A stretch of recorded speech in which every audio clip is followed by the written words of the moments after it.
ಈ ಜೀವನದಲ್ಲಿ ಕೆಲವು ಹಂತಗಳು ತುಂಬಾ ಮುಖ್ಯವಾಗ್ತವೆ. ಅವುಗಳಲ್ಲಿ ಮುಖ್ಯವಾದ ಹಾಗೂ ಸೂಕ್ಷ್ಮವಾದ ಹಂತ ಈ ಹದಿಹರೆಯದ ಹಂತ. ಈ ವಯಸ್ಸಿನಲ್ಲಿ ಒಂದು ಮಗು ನಿಧಾನವಾಗಿ ದೊಡ್ಡವನಾಗ್ತಾನೆ, ಆದ್ರೆ ಮನಸ್ಸು ಇನ್ನೂ ದಾರಿಯನ್ನ ಹುಡುಕ್ತಿರುತ್ತೆ. ಅವನು ಕೇಳುವ ಪ್ರಶ್ನೆಗಳು ಒಂದೇ: ನಾನು ಯಾರು, ನನ್ನ ಕನಸುಗಳು ಯಾವ್ಯಾವು, ನನ್ನನ್ನು ಯಾರು ಅರ್ಥ ಮಾಡಿಕೊಳ್ತಾರೆ ಎಂಬ ಪ್ರಶ್ನೆ ಆ ಮಗುವಿಗೆ ಬರ್ಬೋದು. ಇದೇ ಸಮಯದಲ್ಲಿ ಅವನಿಗೆ ಹೆಚ್ಚು ಅಗತ್ಯವಿರುವುದು ಹಣವಲ್ಲ, ಖ್ಯಾತಿಯಲ್ಲ, ಆದ್ರೆ ಅರ್ಥ ಮಾಡಿಕೊಳ್ಳುವ ಪೋಷಕರು ಮುಖ್ಯ ಆಗ್ತಾರೆ. ಬಹಳಷ್ಟು ಪೋಷಕರು ಈ ಹಂತದಲ್ಲಿ ತಪ್ಪುಗಳು ಮಾಡುವ ಮಕ್ಕಳನ್ನ ನಿಯಂತ್ರಿಸಬೇಕು ಹಾಗೂ ನಿಯಂತ್ರಿಸಲು ಪ್ರಯತ್ನವನ್ನ ಪಡಬೇಕು, ಆದ್ರೆ ಮಕ್ಕಳನ್ನ ದೂರ್ತಾರೆ. ನಿಜ ಸತ್ಯ ಏನಂದ್ರೆ, ಹದಿಹರೆಯದ ಮಕ್ಕಳಿಗೆ ಆಜ್ಞೆಗಳು ಬೇಡ, ಅವರಿಗೆ ಆಧಾರ ಬೇಕು ಅಂತ ಹೇಳ್ಬೋದು.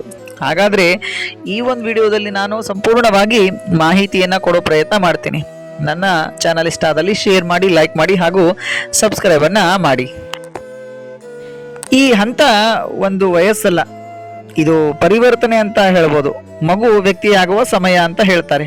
ಈ ಸಮಯದಲ್ಲಿ ಮಕ್ಕಳು ನಾನು ಯಾರು, ನನ್ನ ಜೀವನ ಏನು ಅಂತ ಯೋಚನೆ ಮಾಡ್ತಿರುತ್ತೆ. ಪೋಷಕರು ನನ್ನನ್ನು ಅರ್ಥ ಮಾಡಿಕೊಳ್ತಾರಾ ಅಂತ ಅನುಮಾನ ಕೂಡ ಪಡ್ತಿರುತ್ತೆ. ಇದೇ ಸಮಯದಲ್ಲಿ ಪೋಷಕರು ತಪ್ಪಾಗಿ ನಡೆದುಕೊಂಡ್ರೆ ಮಕ್ಕಳು ದೂರವಾಗ್ತಾರೆ, ಆತ್ಮವಿಶ್ವಾಸ ಕಳೆದುಕೊಳ್ಳಬಹುದು ಹಾಗೂ ತಪ್ಪು ದಾರಿಯಲ್ಲಿ ಹೋಗುವ ಸಾಧ್ಯತೆಗಳು ಕೂಡ ಈ ಒಂದು ಸಮಯದಲ್ಲಿ ಹೆಚ್ಚು. ಆದ್ರೆ ಸರಿಯಾದ ಮಾರ್ಗದರ್ಶನ ನೀಡಿದ್ರೆ ಜೀವನದಲ್ಲಿ ದೊಡ್ಡ ಸಾಧನೆ ಆಗುತ್ತೆ. ಹಾಗಾದ್ರೆ ಏನ್ ಮಾಡ್ಬೇಕು ಅಂತ ಅಂದ್ರೆ, ನಿಯಂತ್ರಣ ಅಲ್ಲ, ಮಾರ್ಗದರ್ಶನ ಇಲ್ಲಿ ಮುಖ್ಯವಾಗುತ್ತೆ. ಹೌದು, ಒಂದು ಉದಾಹರಣೆ ನೋಡೋಣ.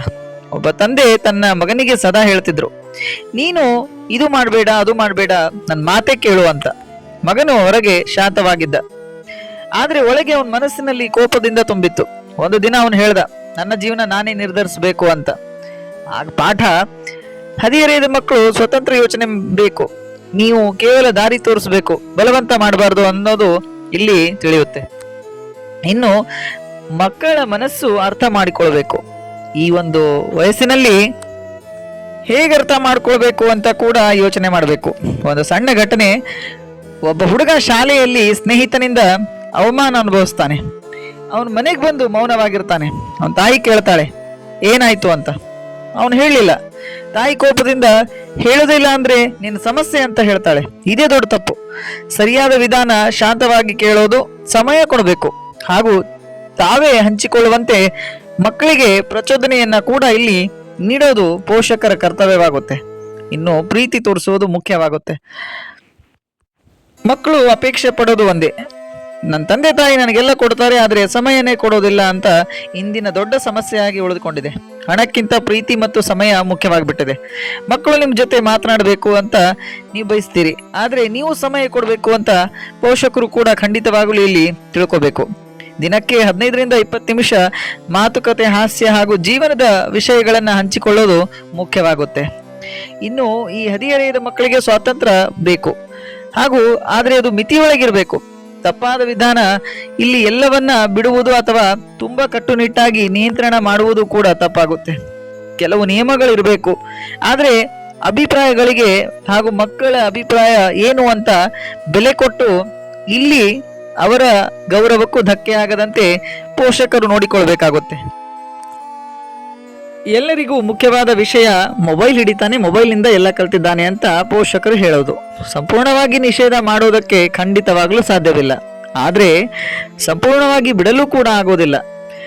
ಇಲ್ಲಿ ಸರಿಯಾದ ಬಳಕೆ ಕಲಿಸ್ಬೇಕು, ಅಪಾಯಗಳನ್ನ ತಿಳಿಸ್ಬೇಕು. ಮಕ್ಕಳಿಗೆ ಯಾವ ಅಪಾಯಗಳು ಇದರಿಂದ ಆಗುತ್ತೆ ಅನ್ನೋದು ಸೂಕ್ತವಾಗಿ ತಿಳಿಸಿದಾಗ ಅಲ್ಲಿ ಆ ಮಕ್ಕಳನ್ನ ಅರ್ಥ ಮಾಡಿಕೊಳ್ಳೋದು ಹೆಚ್ಚಾಗುತ್ತೆ.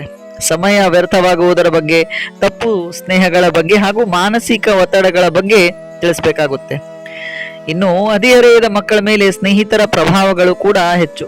ಒಬ್ಬ ಹುಡುಗ ಒಳ್ಳೆಯವನಾಗಿದ್ದ, ಆದ್ರೆ ತಪ್ಪು ಸ್ನೇಹದಿಂದ ಅವನ ದಾರಿ ತಪ್ಪಿದ ಅಂತ ಹೇಳ್ತಾರೆ. ಪೋಷಕರ ಕರ್ತವ್ಯ ಕೂಡ ಇಲ್ಲಿ ಮುಖ್ಯವಾಗುತ್ತೆ. ಅವರ ಸ್ನೇಹಿತರ ಬಗ್ಗೆ ತಿಳಿದುಕೊಳ್ಬೇಕು, ಆದ್ರೆ ನಿಧಾನವಾಗಿ ಟೀಕಿಸಬಾರ್ದು. ಅವನು ಕೆಟ್ಟವನು, ನೀನು ಅವನ ಜೊತೆ ಎಚ್ಚರಿಕೆಯಿಂದ ಇರುವಂತ ಯೋಚನೆಗಳನ್ನ ತುಂಬಬೇಕೆ ಹೊರತು ಅಡ್ಡಿಪಡಿಸಬಾರ್ದು.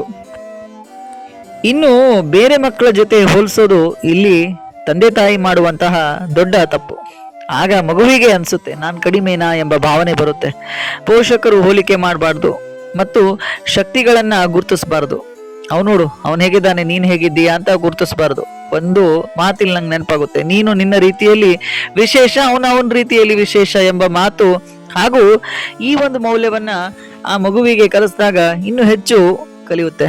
ಇನ್ನು ಕೋಪ ಮತ್ತು ತಾಳ್ಮೆ, ಇದು ಇಂದಿನ ಹದಿಹರೆಯದ ಮಕ್ಕಳ ದೊಡ್ಡ ಒಂದು ವಿಷಯವಾಗಿ ಉಳಿದುಕೊಂಡಿದೆ.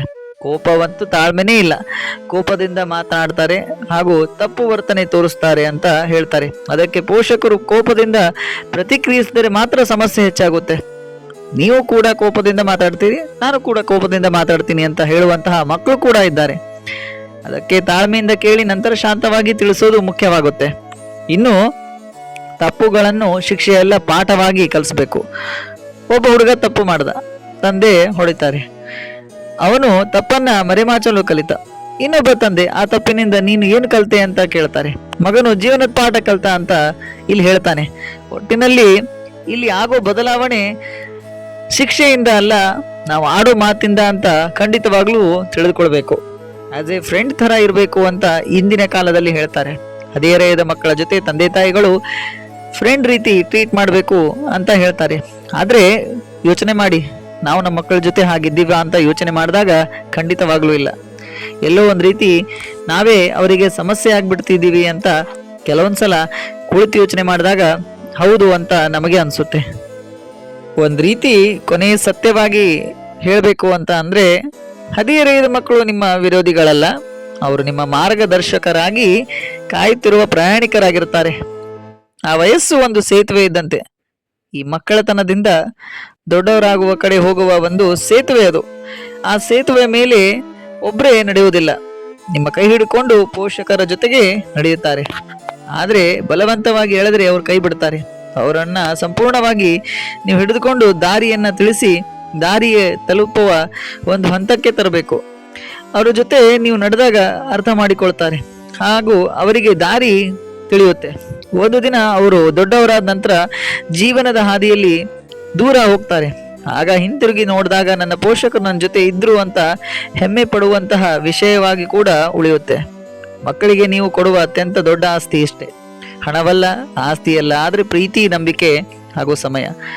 ಇವು ಇದ್ದರೆ ಯಾವ ಪರಿಸ್ಥಿತಿಯಲ್ಲಾದರೂ ಕೂಡ ನಿಲ್ತಾರೆ ಅಂತ ಹೇಳ್ತಾ ಇಂದಿನ ವಿಡಿಯೋಕ್ಕೆ ನಾನು ತೆರೆಯನ್ನ ಎಳಿತಾ ಮುಂದಿನ ವಿಡಿಯೋದಲ್ಲಿ ಮತ್ತೆ ಸಿಗೋಣ.